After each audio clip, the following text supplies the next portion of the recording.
Hi, I'm Christina Applegate. And I'm Jamie-Lynn Sigler. And this is Messy.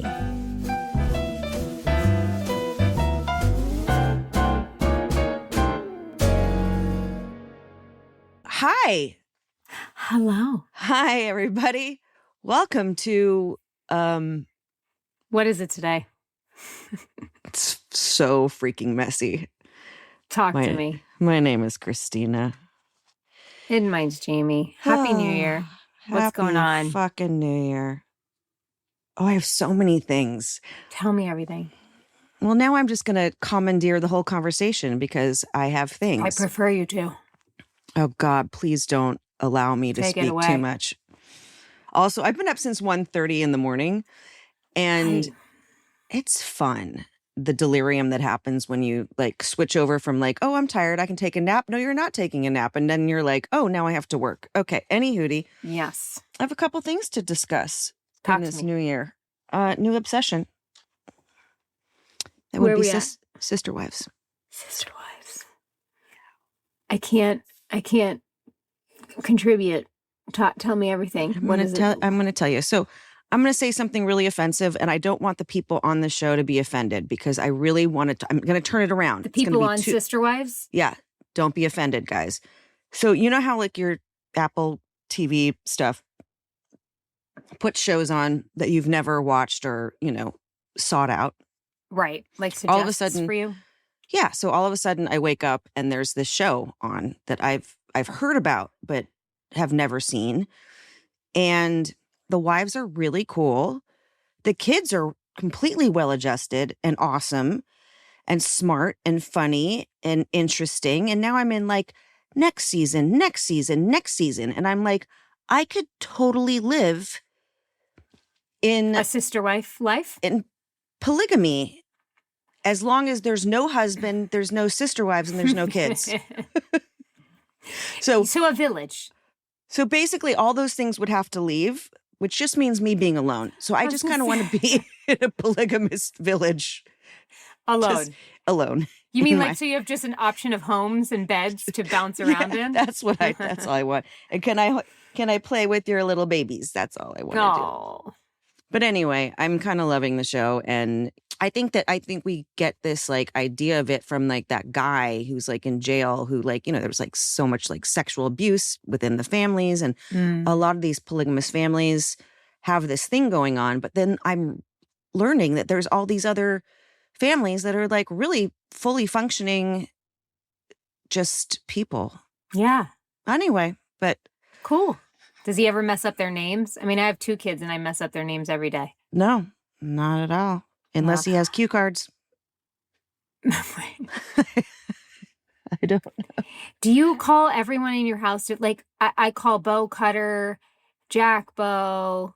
I've reached that stage of either motherhood or adulthood or whatever the fuck it is where I'm constantly just calling everybody by the wrong name. I have 1 child, Jamie.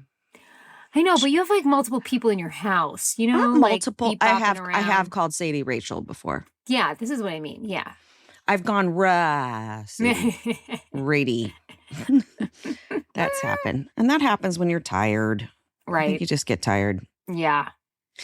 I wanted to share something just briefly, quickly about a moment I had on a wonderful vacation we just had. We went as a family with a bunch of other families and their kids to the beautiful country, Costa Rica. Wow. Just magical, beautiful, wonderful place. So jealous. And when I first got there, the place where we'd rented a condo, there was, a couple of steps down here and then 10 feet and a few steps down here. And it's very rustic and there's no railings. And then there's a long staircase up to where the place we were staying in was. Just giving me anxiety right now. After navigating it and getting the boys unpacked and getting in there and I was just like too tired to go to dinner and just kind of sat in the room, fell asleep, woke up the next day and then was sort of like mentally preparing myself for, because listen, when you live within your little world, like I do, I feel like I'm crushing it in the way of, not that not that I'm still not thinking about every step I take and feeling the spasticity in every movement and all of the things, but I navigate it. I got it. I got it on lock. I know the walls to hold and the counters to touch, and I've got my little touchstones. When you go outside of your world, you're like, oh, I am a very limited human. And I had a moment, and I let myself. I had an entire day basically in my little condo where I just had to tell Cutter, you have to go out and have a good time without me right now, because I just need to acknowledge, if I'm going to be able to move forward in this vacation, that this is hard and I'm upset about it. And I feel really sad and really scared and bummed out. I'm really fucking bummed out. And I gave myself that moment, which is normally a moment I really push past. And I'm so glad I did. And I say this only because then after that, I had a lovely fucking time. Was it easy? No. Was it triggering at moments? Yes.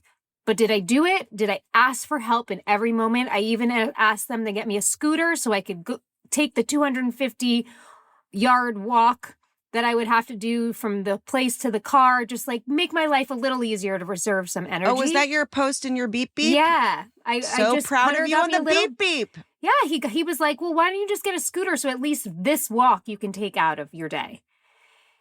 And I did it.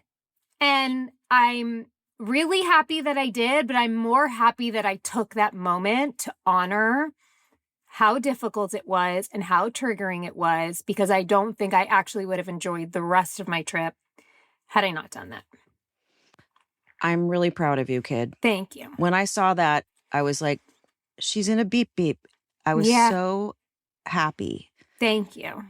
And I went from the beep beep to the sand. There you go. And I had my walking stick in the sand, and I danced to Don't Stop Believin', and I had a tequila shot, and I had a great time. But I took the help I needed to get there. I really, really, really love that for you. I really do. I appreciate that. And that goes out to all of our little MSers. I'm a big proponent of the beep beeps, by the way. Don't be afraid. First of all, it's fun. They go really fast. Yeah. And you can run into people if you choose. Yeah, they've got no option. You're coming. Whether they like it or not. Get the F out of my way. Beep, beep. Oh, honey. I'm also really jealous. I need to go there because I've been wanting to go to Costa Rica forever. And now I'm like, I can't go on any vacations. Like my whole life is like, can't go anywhere anymore. It's not going to happen. Well, you can. I don't know. You just got to enlist the troops. I know. I mean, we go to the Netherlands every year and I ride bikes and stuff like that. But then the rest of the time I'm like laying on a couch, like puking and just like ruining everybody's time. Anyway, it's my fun times. Well, yeah, the stomach really gets you. The stomach thing is like, can we guys just figure this out? Please. Please. Shall we connect with our listeners and read their lovely emails? Let's do it. Guess who's reading the first one? Can you imagine if I was like, let me take this one? No, you're taking the next one. This is a little angel that took a note. She did. Oh, but we're not laughing at what you have to say, Bridget. This message is from Bridget. My daughter was diagnosed this year, had first symptoms in April, is having a great day as of now. Will begin med soon. She is very upset since she is getting married and worries about pregnancy. Mm-hmm. Jamie, can you talk about pregnancy and MS? She's still trying to make peace with this diagnosis. I was so fortunate to not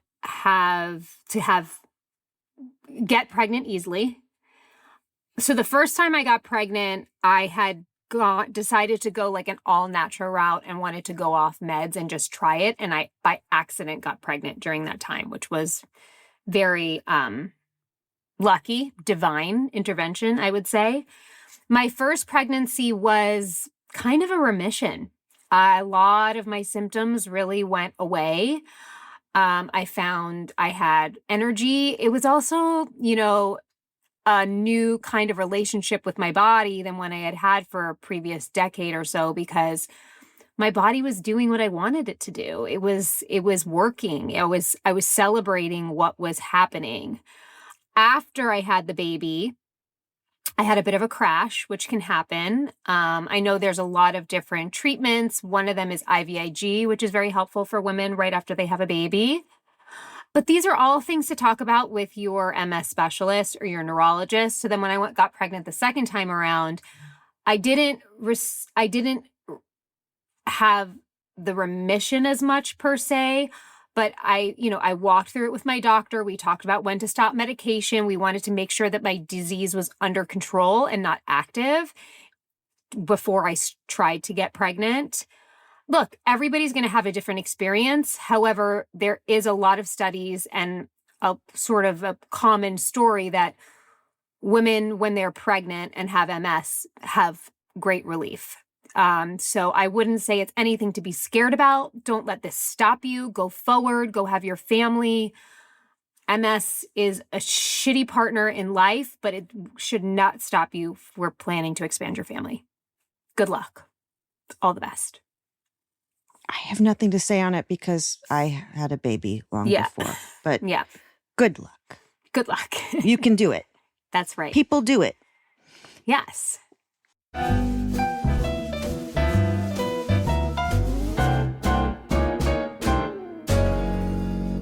Good luck on this next one. All right, I got you. From Karen. Oh, she's from Long Island. Yeah, girl. Dear Christina, Jamie, and Allison, thank you so much for this podcast. Your honesty, humor, and strength through such adversity truly inspire me. 5 years ago, I was diagnosed with Lyme disease. The timing could not have been worse. My husband had just retired, and the diagnosis came 3 weeks before we moved from Long Island to Virginia. I was completely naive to think that taking some antibiotics would be the cure-all. Boy, was I wrong. I continued to get sicker as the Lyme triggered a cascade of other health issues. I was in a new state with no doctors and no idea what to do. Thank goodness for the internet. I started seeking out specialized doctors, but they all just pumped me full of stuff that only make me sicker. I'm now working with a naturopath and making progress, which I hope continues. However, I feel like I'm always waiting for the other shoe to drop. I know you talk a lot about acceptance, but for the first 3 years, I couldn't wrap my brain around what was happening to me. I cried a lot, grieving my old life and missing my once healthy, active body. When we moved into our new community, which was 55 and older, I didn't tell anyone I was sick. Hard to say, hi, nice to meet you. I have a chronic illness. However, one day I nearly fainted outside. I am heat intolerant, and several people witnessed it. So I had no choice but to let the cat out of the bag. As we became more involved in the community, people would ask how I was doing. If I told them the truth, they would look at me like a deer in headlights. Or I got the famous, "You don't look sick," which made me wonder if they thought I was lying. After a while, I realized people just didn't get it, so I stopped talking about it. My husband and I did, however, become friendly with several couples, and now we have a beautiful group of close-knit friends who we love. However, I still feel like I cannot be totally honest with them. Honesty can make people feel uncomfortable, helpless, confused, or quietly withdraw. If I'm lighthearted, I feel erased, unseen, and emotionally alone. The isolation can be maddening. I'm constantly torn between being truthful or just pretending I'm okay. If I'm honest, it feels awkward. If I'm not, it feels fake. It's not that I want to hide. It's that chronic illness can make even simple conversations unexpectedly heavy. I have a great example of how people just don't get it. I am on an extremely limited diet, which means no alcohol, yet someone gave me a bottle of wine for my birthday. Is anyone listening? The social component of a chronic illness is almost as bad as the actual illness. I know this is long, but one more thing. You always talk about acceptance. I am 5 years into this and have just recently come to terms with it. It wasn't easy, but I was torturing myself, obsessing over my old life and all that I had lost, and I just couldn't take it anymore. So gradually I came to realize that everyone has something, and this is mine. I am hopeful I will get better one day. There are lots of new treatments and a lot more doctors for me to try, so I will just keep going until I find something that sticks. I think hope is the only thing that keeps me going. Thank you for all your words of wisdom and for being such an inspiration to anyone going through a chronic illness. Karen. P.S. Jamie, I swear I saw you one day many years ago in my acupuncturist office in Suffolk County, Long Island. Yes, you did. I went to him because, I too was diagnosed with Lyme disease prior to MS. So yes, you did. That was me. Wow. I was going to say before we get into everything, Karen, as I was listening to Jamie read your email, I was laying here today and I was thinking about how the people in my life like truly don't know what I go through every day because they see me just like here, like quote unquote, peaceful in my room, peacefully laying here, peacefully getting to nap, peacefully doing all of this shit, right? And I had this visual in my head of literally turning over tables in my house.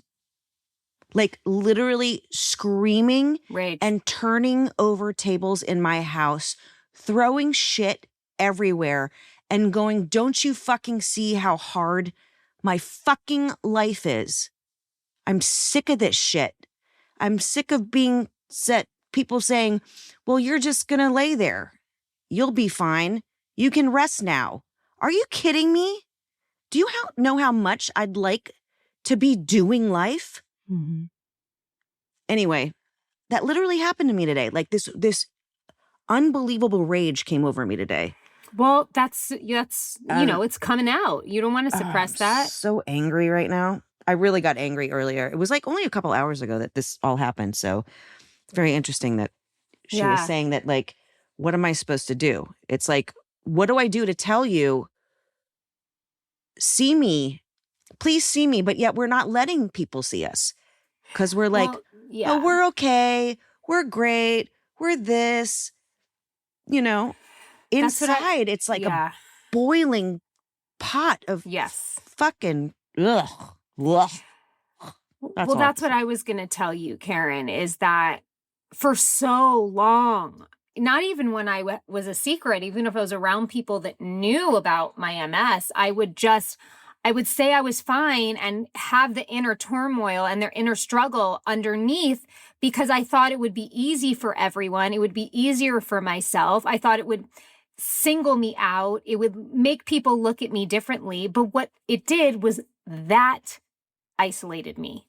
That way of thinking, that way of surviving, that way of coping isolated me. It literally took a girlfriend of mine, Becca, to look me in the face one day and be like, Jamie, it's more awkward to watch you struggle and you not ask us for help or tell us that you are in pain or having an issue than for you to be like, hey guys, can you help me? She's like, we're sitting here waiting, but we're not going to be, it's people are also like, they don't know how to act. They don't know what to do. So it's up to you. And it takes some time and it takes some trial and error to figure out. And by the way, it'll change day to day, moment to moment, hour to hour of like what you need from other people. But your people love you and they want to help you. And I've also been reminded of by a lot of friends is like, they're like, we don't think about MS when we see you. But if you are feeling MS, please tell us. This didn't change who you are. This didn't change the person that you are. It's changed some of your circumstances, but that doesn't mean that you're not worthy of help and support. And people like to be of service. People like to feel needed. People like to feel like they're helping. And so I would ask you to invite more of that into your life because I feel like you're isolating yourself with your way of survival and trying to make things easier for everyone. And it's not working for you. It didn't work for me for a very long time. So you know your needs and ask for them. And you might see how more actually part of the world you become because you're able to be a little bit more present. Listen, we have MS. We're always going to be feeling shit that we're not talking about. There's always going to be a zing and a zap and oh shit, I'm about to pee my pants feeling like all the time. We don't have to share that all the time, but you can be honest about your limitations and what you need because I've just learned that's the only way that I'm able to live a full life. Otherwise, you're living in your own personal hell. I agree.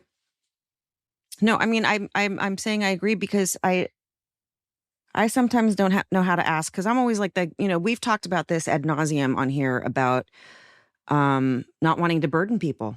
Yeah. That feeling of not wanting to burden them. And my circle is so small. I barely see anyone, the people that are here are paid to be here. to actually help me. But when I go out into the world, it's really hard for me to ask for help. It really is. But, that's why I praised Jamie earlier about having a beep beep, because that took me a long time to be like, no, I want to go to Magic Mountain, but I can't go to Magic Mountain if I don't have a beep beep. So I got a damn beep beep, and it was the best day ever.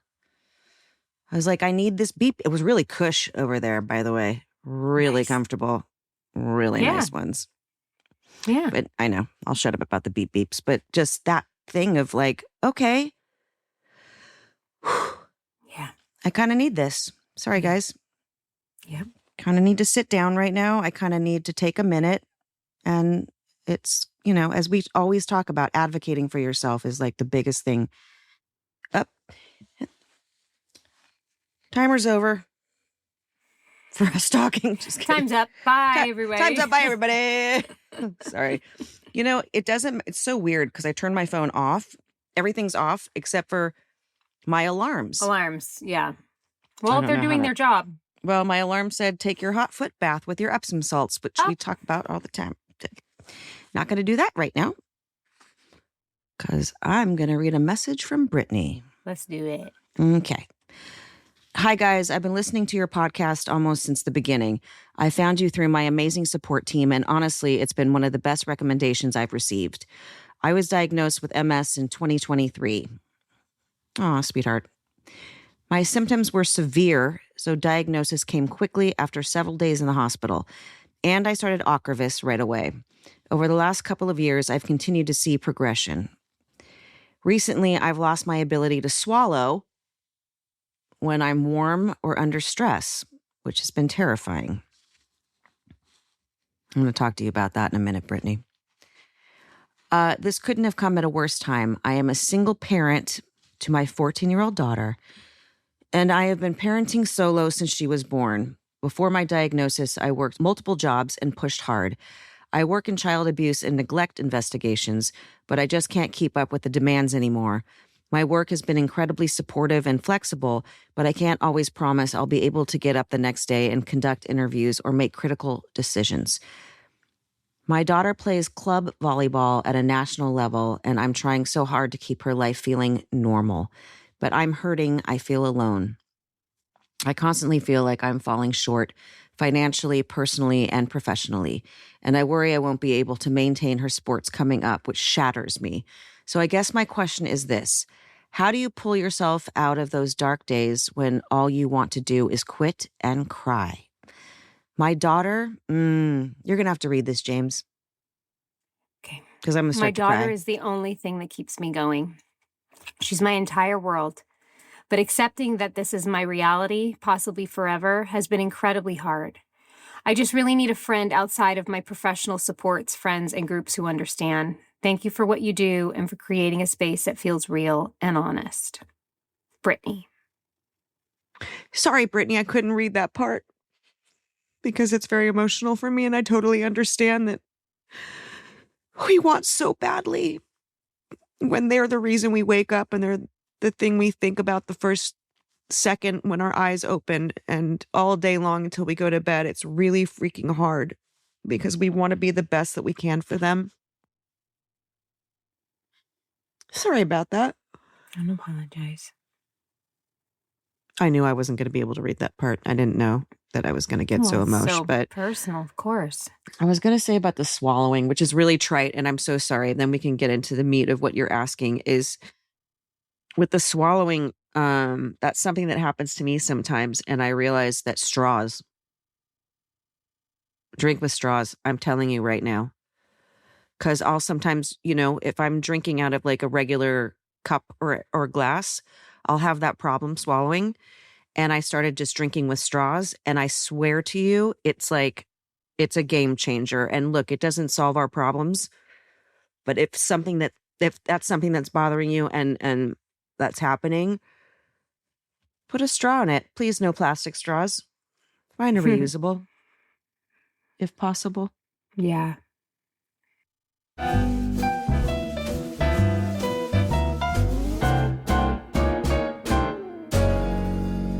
This episode of Messy is brought to you by Wildgrain. Wildgrain is the first bake from frozen subscription box for sourdough breads, artisanal pastries, and fresh pastas, plus all items conveniently bake in 25 minutes or less. Listen, unlike many store-bought options, Wildgrain uses simple ingredients you can pronounce with a slow fermentation process that can be easier for your belly and richer in nutrients and antioxidants. There's no preservatives and no shortcuts. The best thing about Wildgrain boxes, in my opinion, is they're fully customizable. So you can have this variety box. For instance, every month we get our favorites, which are the croissants. If you want to have your kitchen smell like you are a French bakery and make these fresh croissants that taste like you're in Paris, get them. They have chocolate chip cookies. They have, what else do I love? Oh, just their sourdough bread, their olive oil ciabatta. They have little sandwich breads. They have pretzel breads that my kids love. You're going to have the best time going through this variety box and picking what you want. And this is also the best for the cold weather to dip in soups, anything. Nothing feels more luxurious than fresh baked bread. And there's nothing like having an artisan bakery in your freezer to chase away the winter chill. Now is the best time to stay in and enjoy comforting homemade meals with Wildgrain. I highly recommend giving Wildgrain a try. Right now, Wildgrain is offering our listeners $30 off your first box plus free croissants for life. What? When you go to wildgrain.com/messy to start your subscription today. That's $30 off your first box and free croissants for life when you visit wildgrain.com/messy, or you can use promo code MESSY at checkout. This podcast, Messy, is sponsored by Veracity. Do you get stressed?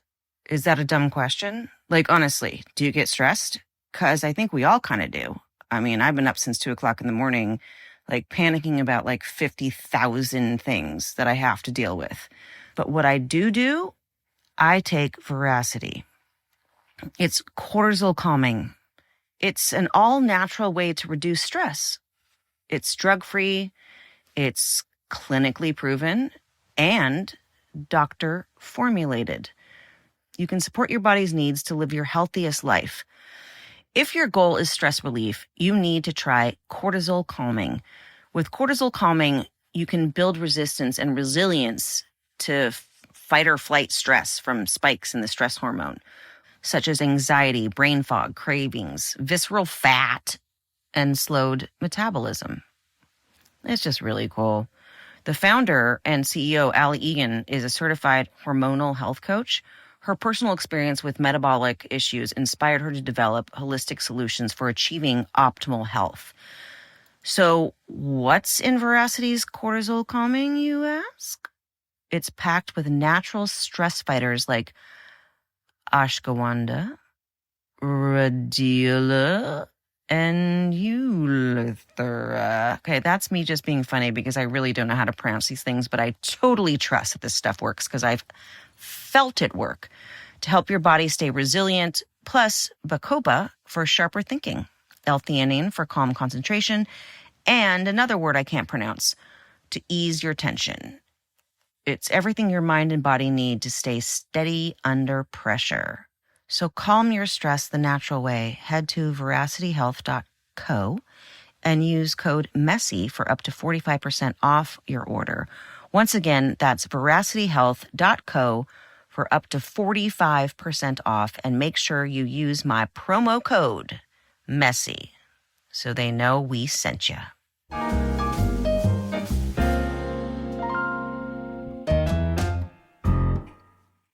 I think the only thing,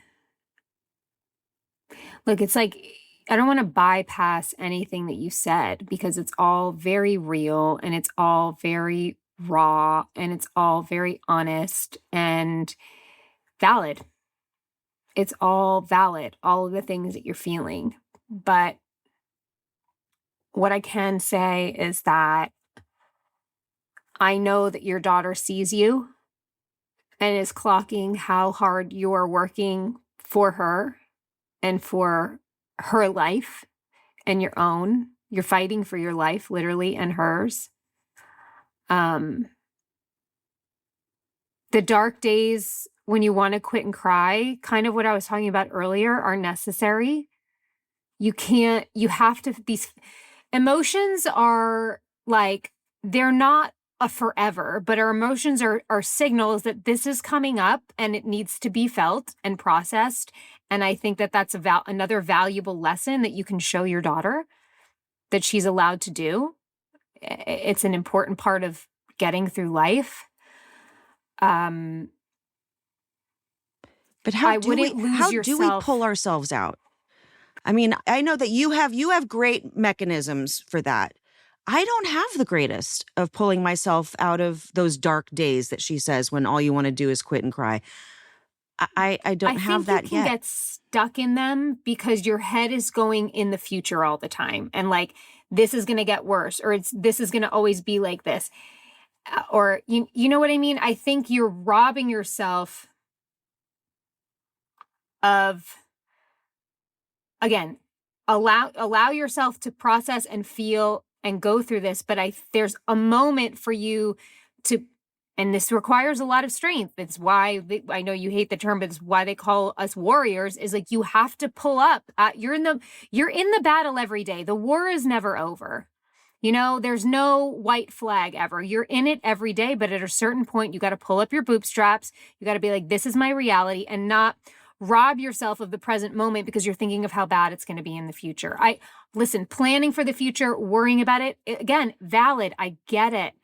But right now, I think all the time back to 10 years ago when I was so much more able than I am now, and I was stressing about how things were. And I'd be like, God, I'd give anything to have that body. I try to live in this one and just do the best I can with it. And again, your daughter is going to see you doing the best you can. And those are gifts that you will give her that are invaluable for her life. And you will figure out a way. And again, same way we ask for a hand, ask for the help. There's a community out there of people. Don't give up on yourself in your life. Again, your feelings are very valid and real. And my heart breaks for your situation and how overwhelmed you feel by it. But also kind of like, when I go to my son's baseball games that are, it's hard for me to navigate a lot of times through, and I get there. But when I sit, I try to just say, all right, I'm not going to think about how hard that was to get here. I'm not going to think about how hard it is going to pack up everything. I'm just going to try and enjoy watching my kid right now, because this is the moment of why I'm here. And so find yourself the little moments, because those are going to give you the strength when you need to push through. And I was going to say, you said that I hate the word warrior. I don't hate the word warrior. I want to be a warrior. I want nothing more than to be a warrior. But it was like at the beginning being called that when I felt so in pain and so sad and so deflated and defeated. It was like, I'm not that person. I'm not there yet, And I think that's why I was always like, I fought against that notion, and it was really just about that. It was about, I was being labeled as that. And I was like, no, I'm not there. But I don't think being a warrior is how you react to it. I think being a warrior is that you fucking live with this. And that's where I think you can sort of reframe why people are calling you that. People are looking at you being like, holy fuck, you live with that pain every day. That's a fucking warrior. It's not about winning the war. It's not about like climbing the mountain. It's about the fact that you are waking up every day with that. And people are honoring how, when people say you're a warrior, they're honoring how difficult your life is in this moment. And I think that maybe that'll help you accept it more, because you are a warrior. You are a warrior for all of the things that you're dealing with. And thank you. I'm a fucking warrior. Fucking warrior. That's the title of this episode. I'm a fucking warrior. I'm a fucking warrior. I'm Montel Williams. I swear to I know this is so weird. Did we talk about this last episode? I don't know. I say this to myself as I'm walking to the bathroom. I go, I don't have MS. And then if that doesn't work, I go, I'm Montel Williams. And I swear to God, I walk better. Wow. To the bathroom. and I say it out loud by myself in my room. I'm like, I'm Montel Williams, and I can get to the bathroom. I know it's bizarre, guys. I'm going to try it. You should just, you can name it whoever you want, like someone you really look up to. I don't know. What if it doesn't work? I'm Montel Williams. I'm Montel Williams. Hey, man. Try it. Everyone try it. Give us your feedback. Please let us know if it works, because it works for me. I swear it's the weirdest thing. I'll get up and my legs are like, oh, hell, you ain't doing that. You're going to just stand here and pee your diaper. And then I'm like, no. And then I'm like, and I make it. Anywho. You want me to read this next one? Yeah, why not? Okay. It's, how do I say it? Because she's saying you pronounced it right. From Sweden. Johanna. Johanna from Sweden here again. Yep, you pronounced it exactly right, Christina. I'm very impressed. So last week I asked you about your jumping goal, if you were able to do it, which you said you weren't. Yet, well, let me tell you, in the Swedish language, skipping and jumping are the same word, hoppa, which means that if you were from Sweden, or even if you did your skipping in Sweden, you would by now have reached your goal. Who knew that geographical location or citizenship could aid in you reaching your goals? How about that? It is clearly not just your determination and ability that can enable you to reach your goals. I Googled what 3 inches equals in centimeters, and I'd say it's a pretty ambitious goal for anyone over the age of 50. I'm speaking from experience. Thank you, Johanna. Thanks, Johanna. Still can't do it. I agree. 3 in any type of air. I can't even get off the ground. I can bend and then awkwardly land even though I got no air. I just don't, it's, you know what it is? For me, like, the frustration is that I was a dancer. So, like. Of course. You jete. Hi. I jeted. Full on legs, completely beautiful. And, grand jeté, à la seconde, all this stuff. And I can't even fucking get off the ground now. It's a little bit depressing. Humble pie. Major humble pie. I'm a warrior. Warrior. I'm Montel Williams. I'm Montel Williams. Yeah, that's that. All right. Thank you, Johanna.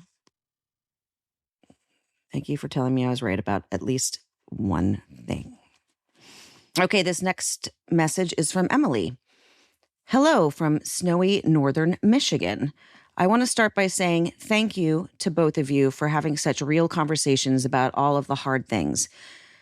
I myself have been on a health journey for the past 20 years, receiving a long list of diagnoses such as POTS. Aw, dude, my daughter has POTS. Sorry, I'm going off. Vestibular migraines, Meniere's. Okay, thank you. Yep. Oh, maybe you should have read this one. I know someone who has it. That's why. Okay. Well, that's a lot of things that I can't pronounce. FND, chronic fatigue syndrome, and the list goes on. But most recently, Sjogren's and lupus. I've gone from being an active athlete, running was my jam, to being bedbound and hopeless. So I appreciate you both and your podcast so very much. I really look so forward to the release of each new messy episode. With that said, I'm wondering if Christina might be able to do her amazing party trick if I send my list of favorites. This intuitive talent is so freaking impressive to me. Agreed. Okay, here goes. Uh-oh. Hocus Pocus, Father of the Bride, House Sitter with Goldie Hawn, and the new Charlie Brown movie. Really appreciate you both so much. P.S. Fuck MS and any other autoimmune disease. Really, I guess I want to say fuck all illnesses. Yep, fuck them all, Emily. Lots of peace and love. Warmly, Emily from Michigan. All right, you're going to have to talk because now I have to figure her out. Fuck all illnesses. I agree, Emily. I hope you're staying cozy in your bed. It sucks to have been an active athlete. I was too, a very active athlete. Like if there was a game to be played, I was in. I was on it. And sometimes, I think I've talked about it on here before, I've had this for so long that sometimes I wonder if like the choices I make are like, is this my new personality? Or is this like what I always would have done at some point? Or is this what MS forced me into, sort of being like the sideline chick. But you know what I just taught my boys to do this Christmas break? Obviously with water, beer pong. And we go outside almost daily on our little ping pong table, and we play beer pong. And I can do it for hours because even though I'm standing, I can just lean on the table if I need. And they love it because mommy's playing a somewhat active sport with them. So if you're looking for something to do with your kids that doesn't involve much moving or walking, might I suggest beer pong?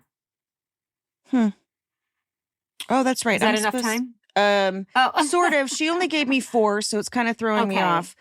But you just never felt like you were the center of attention in any circumstance ever. So that's all I got for you for now. Wow. Can you explain how you got that? Nope. Okay. Because then I'm giving away my tricks. Got it. Won't ask again. It's just what comes to me. And I could be completely wrong because now we don't have her to You're never wrong. Answer it. But I just feel like it's like no one ever gave you never felt like really, truly like special and doted over or anything like that, which sucks. And I'm really sorry. I could be completely wrong. Well, hopefully you are being that now that you don't feel good. Yep. Okay. Sorry, Emily. Let us know, Emily, if that was... I'm bedbound with you. Watch Sister Wives. There you go. Because you will enjoy every moment of it. I'm so happy you found them. I know. Okay. Do you want to read this one from Dana? Because she's got a lot to say.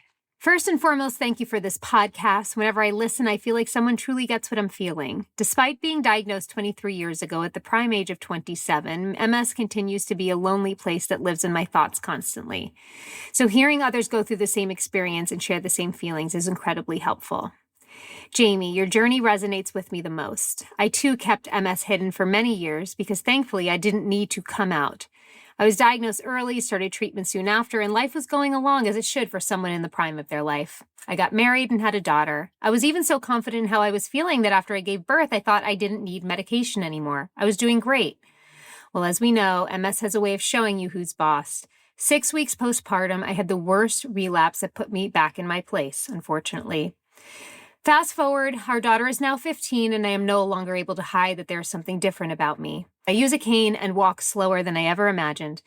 We live in NYC, a place where I used to walk so quickly and zigzag around people walking slowly, and now I'm one of those people. I used to run down the subway stairs, and now I drive everywhere because that feels like the only freedom I have sometimes. On the episode with Craig Thomas, Jamie, you mentioned watching people walking unaware of their movements. I too stare at people in amazement and how they are doing the most basic and natural thing like walking. It makes me sad that I no longer have that freedom to blissfully be unaware of every movement, step, or uneven ground. And despite all of that attention, I still will fall occasionally. I always think it could be worse, and it really could be. I'm thankful that I have a nice home, family, and friends, great job where I can work from home, and for my coffee every morning. Thank you again for helping me feel less alone. Well, thank you, Dana, because you just made me feel less alone. And you're still living in NYC, and that is my fucking dream, is to live in New York again one day. It's not the dream. And I always think, I can't do it. And you know what? You just showed me that I can do it again one day. So thank you. You can, chick. I was know. there. But I wanted how I used to. I want to go I know walk you want to do all the everywhere. thing and you want to get down the subway stairs. You know what? You can get down the subway stairs. Now you just act crazy. You have your cane and you act crazy on the platform and people get out of your fucking way. I swear to God, it works. I did it the last time I was there. No. And I walked for a while. And then the next day I was in bed the entire day. So it does fuck you up. But man, if your station is like right there by where you're staying, that's all you got to do. Get in there, get down those steps, act like a crazy person, get on that damn train. I could do that. I can act like a crazy person. That's what I did. I got it in me. Because people were like, move. And I'm like, with my cane. I was like, fuck you. You can do it. You can do it. Yes. Thank you. Thanks, everybody. Should I pull a card? Please. Okay. Pull a card and a card. The secret of health for both the body and the mind is not to mourn the past or worry about the future. but to live in the present moment wisely and earnestly. Well, there you go. That was from the Buddha. That was from the Buddha from IKEA. Himself. Holy crap. I love you, Live kid. in the present as much as you can, everyone. Love you. Love you, babe. So it is. And so it is. This show is executive produced by Christina Applegate, Jamie-Lynn Sigler, and Allison Bresnick. Our audio engineer is Josh Windisch. If you want to show us some love, don't forget to leave the show a rating or review.